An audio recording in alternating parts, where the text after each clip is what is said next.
వచ్చే 2 నెలల్లో రాష్ట్రంలో రాజకీయ సమీకరణాలు మారబోతున్నాయని వైఎస్సార్ కాంగ్రెస్ పార్టీ నేత అంబటి రాంబాబు తెలిపారు.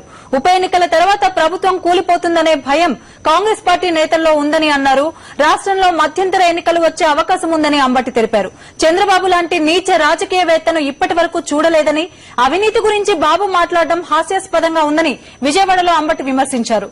కాంగ్రెస్ కు అభ్యర్థులు దొరకని పరిస్థితి ఉందని, రాష్ట్రంలో ఉన్న గందరగోళ పరిస్థితి పోవాలంటే జగన్ సీఎం కావడమే ఏకైక మార్గమని అంబటి అన్నారు.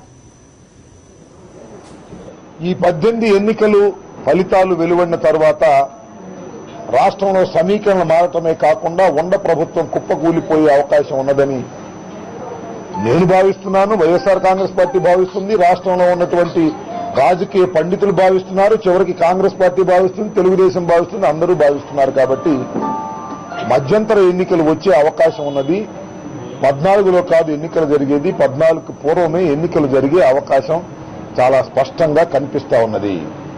అందుకోసమే చంద్రబాబు నాయుడు గారు గాని, కాంగ్రెస్ పార్టీ గాని ఎన్నికలకు తొందరగా జరక్కోకుండా ఉండేందుకు అనేకమైనటువంటి పైరవీలు చేశారంటే, ఈ చంద్రబాబు నాయుడు గారికి మళ్ళా 3వసారి కూడా అవకాశం రాదు అని గ్రహించిన తర్వాత ఫ్రస్ట్రేషన్ లో రాజారెడ్డి గారి గురించి, రాజశేఖర రెడ్డి గారి గురించి, జగన్మోహన్ రెడ్డి గారి గురించి ఉన్నది లేనిది కలిపి అబద్దాలు కలిపి మాట్లాడడం చాలా శోచనీయకరం.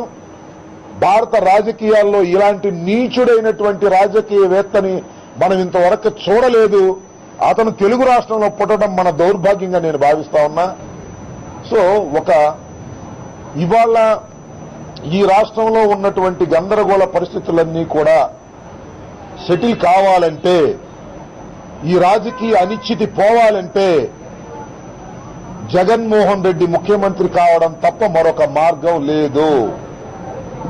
జగన్మోహన్ రెడ్డి లాంటి దృఢ సంకల్పం కలిగినటువంటి వ్యక్తి మాత్రమే ఈ రాష్ట్రంలో ఉన్నటువంటి అనిశ్చితిని పోగొట్టగలుగుతాడు. ఎవరూ పోగొట్టలేరు. ఇది ప్రజలు భావిస్తున్నటువంటి అంశం.